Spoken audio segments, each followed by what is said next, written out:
Michaela, Savanna, Hayley, what is your topic? Serial killers. And proceed. Most of us know of serial killers, but it wasn't until about 20 years ago that the actual term serial killer came about. They just knew them as murderers and not the actual word serial killer. Well, the definition of a serial killer is a person who kills three or more people with different locations and events.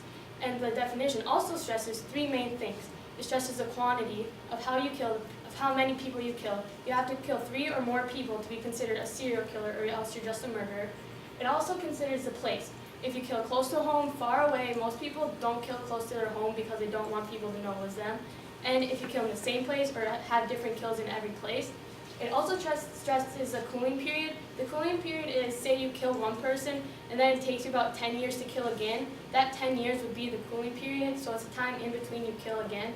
And serial killers, their mindsets are a lot different than ours. There's something different in their brain.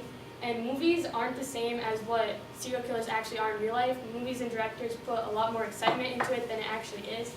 And there are many famous serial killers now and in the past that we know of. And we're going to talk about 3 of the main ones that we thought were very interesting today.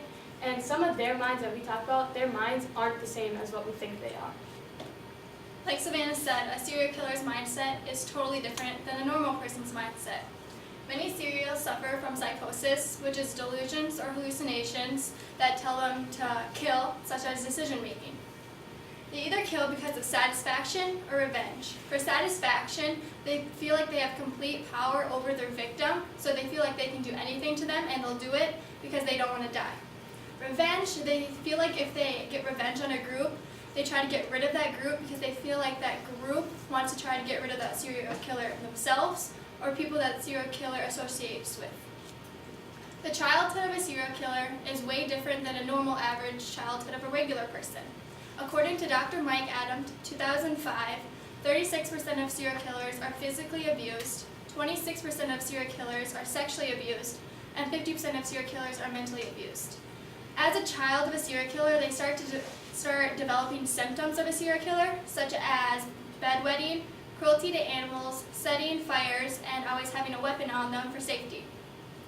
Minds for the serial killer are really different than normal, like I said earlier, because a scientist studied a serial killer's brain and a normal person's brain, and the ventromedial cortex was shrunken in a serial killer's unlike a normal one.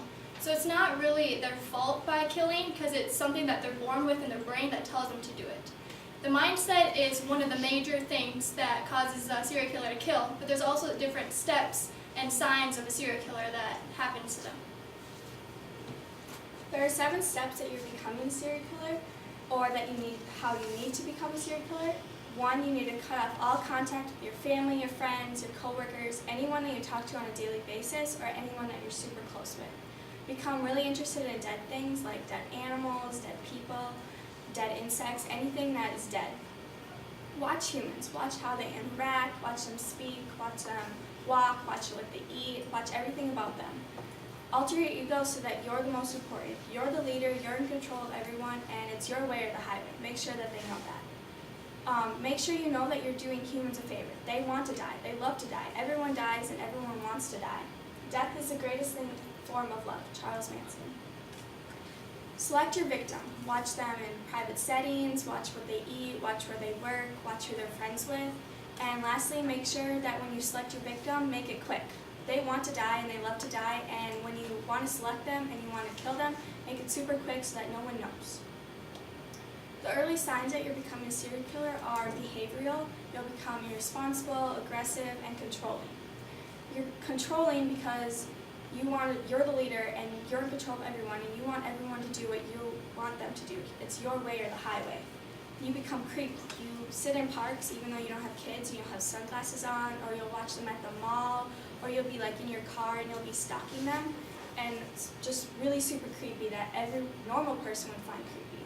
And you start setting fires. You'll play with fire, you'll start them and then put them out. And you kill animals. You'll watch them and then you'll just like stab them because it's fun. And you want to know what their skulls and what their organs are like, so that when you kill your human, you know kind of already what it's like. And movies have some early signs too, and also some steps like that. Now, most of us have probably seen a serial killer movie. Well, Hollywood movies don't get a lot of things right in the movies. They get very little right. But one of the movies that they got right is The Zodiac Killer. And a quote from that says, "I like killing people because it is so much fun. It is more fun than killing wild game in the forest, because man is the most dangerous animal of them all." So by saying this, he's saying that it's not easy to just go out and kill a bunch of humans. It's hard. It takes time and a lot of work to plan it out, make sure you don't get killed or murdered and all that things. And the Zodiac, why it's so true is because it's based on a book, which is actually based on a true story. So it has to be true, or else the storyline just wouldn't make any sense to people who actually know about it. And one thing they got wrong is Dexter. In Dexter, he says, "My new friend thought I wouldn't be able to resist the kill he left for me. But I did. I am neither man nor monster. I am my new set of mind. I am something new entirely. I am Dexter." And in Dexter, it's a TV show, and he is a serial killer who kills other serial killers. So he's basically a good serial killer, but he also is an FBI agent, so he investigates all of these murders. So you think eventually he would just get caught in all of that, and he just wouldn't get away with it because people would know what he's doing. And in movies and TV shows, they put a lot more excitement in it. Like I said, in some movies they just go around killing a bunch of people a day, but that actually can't happen in real life because they would get caught. And also they have signatures, like they would carve their initials into their skull or leave something behind, like a weapon or an acid they use to poison them, so then that the police know it's them. Well, most of these things aren't true because they don't want to get caught, like I said. Savanna, Michaela, and I each chose a serial killer, and our serial killers that we chose happen to all be in the top 10. So we're each going to tell you about a serial killer that we have chosen. I chose Richard Chase, and today I'm going to talk to you about his childhood and background, his killings, and the after effect. Richard Chase's childhood was very unlike a normal childhood. He started developing symptoms of a serial killer. Like I said before, they're like wetting the bed, setting fires, and cruelty to animals. Well, he did all that when he was a child. When he was a child, since his parents were kind of scared that he was different than normal kids, they sent him to counseling. And he was in counseling ever since he was 18. And once he turned to 18, the health official and his parents agreed that he was stable enough to live on his own. So he went off to college like normal 18-year-olds and lived in an apartment with total strangers, like other people do. And his roommates decided that he was getting really scary and creepy. He started using drugs and having delusions again, so his roommates kicked him out because they feared their own lives and that they were worried about him himself.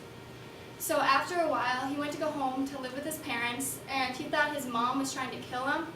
Well, his mom wasn't actually trying to kill him, but he thought it was because of the delusions. So his dad bought him an apartment and paid for it, and he lived by himself. After a while, he kept going to the ER frequently because he thought something was wrong with him.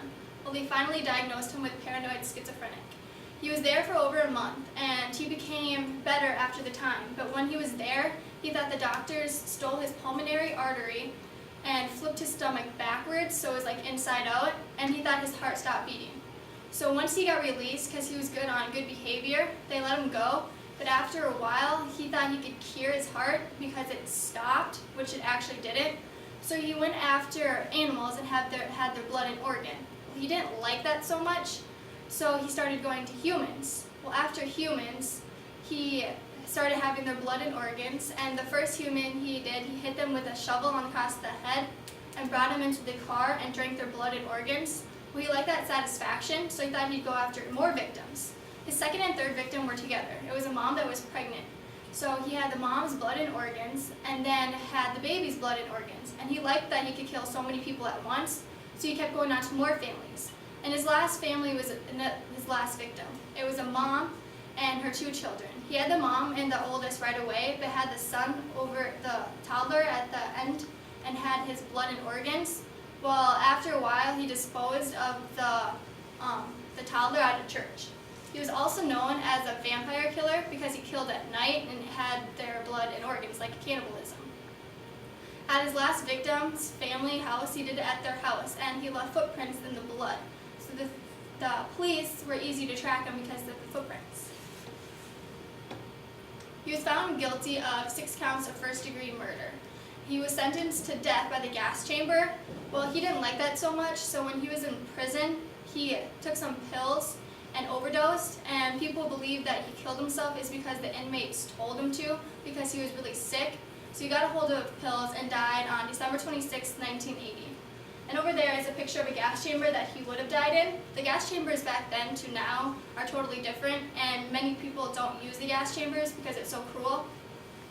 If anything goes wrong, you die first. Richard Chase. I had John Wayne Gacy. The closest and most precious people in your life are guaranteed to make you feel the entire spectrum of human emotions. John Gacy. Unlike Hayley's, my guy didn't really have early signs of becoming a serial killer. His childhood was pretty normal. He went to school like any normal boy and had lots of friends, and he played normal, not like Hayley's guy who was wetting the bed. My guy never did that. The only thing that they could come up with that he maybe wanted to do is he kind of wanted revenge because he felt he could never win his father over. He felt that he never was good enough for his father. After he got out of high school and went to college, he got married to a girl named Marilyn Myers, and they had 2 kids, a boy and a girl. He was well respected in his community. He participated in a lot of things like the JC and the Democratic president, and he was arrested because he tried to hire a boy to beat up another boy that he wanted to rape, because he didn't want the boy that he tried to rape to go around saying that he was so bad because he was so well respected in his community. Well, after he went to jail, his wife decided to divorce him, and he decided that he needed to cut off all contact with his wife and his 2 kids. So when he got out for good behavior, so he didn't have to serve as much as he wanted to or needed to. He got out and he moved in with his mom. He was doing pretty well. He got a job and got some money so he could move out on his own. And when he moved out on his own, he got married a second time to Carol Hoff. Well, she divorced him because he got arrested again for trying to have sex with a minor. And this time she divorced him because of his outrages and his weird obsession with young men and boys. He owned a construction business, and that's how they think he got boys to come into his house. He would stalk them, or some people felt that when he dressed as a clown that he would go to kids' birthday parties and search for the boys that he wanted to, and then he would offer them a job at his construction business.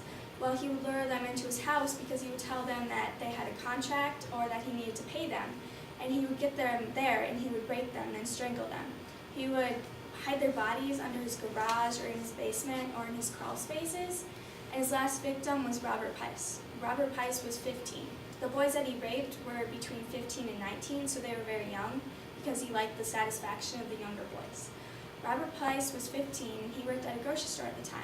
Well, John Gacy said that he had a new job, and Robert Pice told his mom. Well, his mom was waiting to pick him up because he couldn't drive yet, and his mom got worried when he wasn't coming out.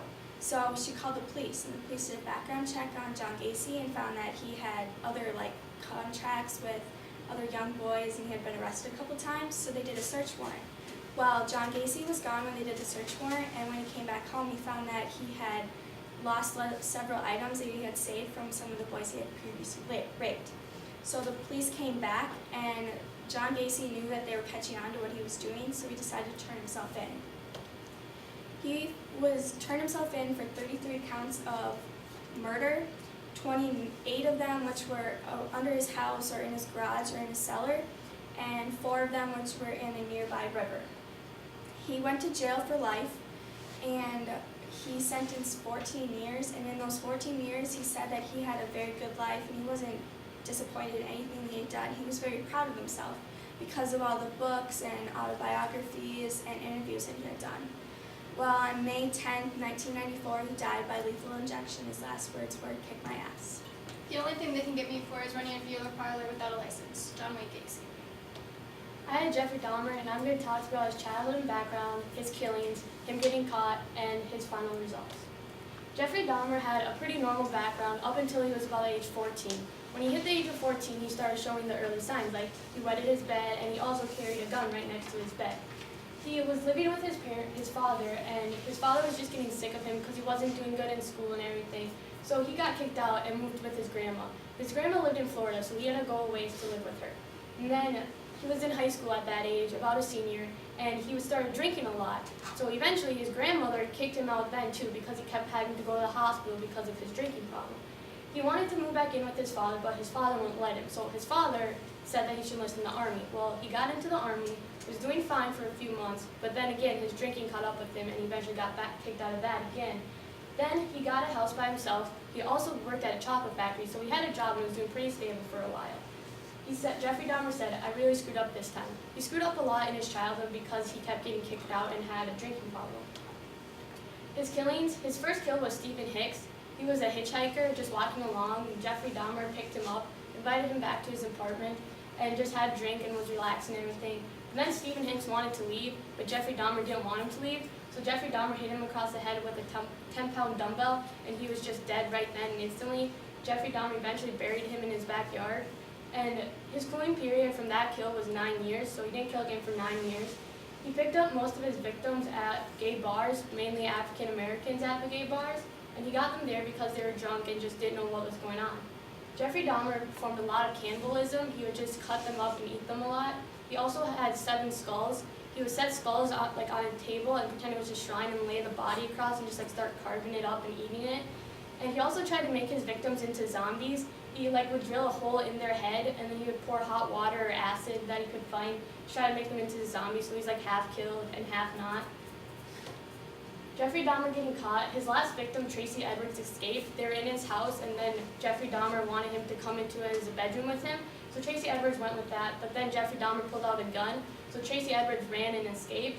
And then he eventually found the police, and the police came. They found photos, weapons, the skulls, the body, all the acid that he used.